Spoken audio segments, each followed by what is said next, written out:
In a nutshell, it is a process that is meant to give the patient the information that they need to make a decision on whether or not they want to participate in this clinical research.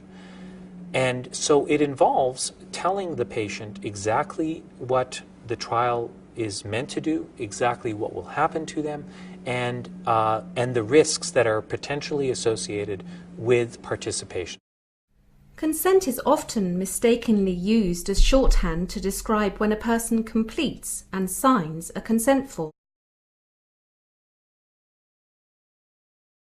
For example, a researcher must obtain your consent before entering you into a clinical trial to test a new medicine, or a doctor before performing an invasive treatment. The greater the potential for harm, the greater need there is for informed consent. There's pretty much universal agreement that informed consent needs to be in place before researchers use human beings in experiments.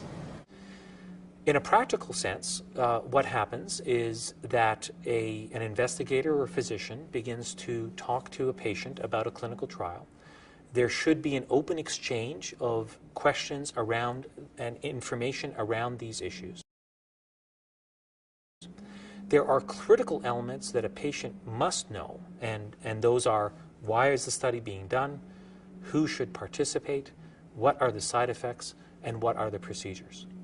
Often there's a discussion of what the benefits are for the patient participating, and what may be the costs for that participation. It's also important to address what the alternatives to participation is, because patients need to be aware that just because they may choose not to participate in a clinical trial, that doesn't mean that there isn't therapy available, or that they will not be treated by their physician or by their institution.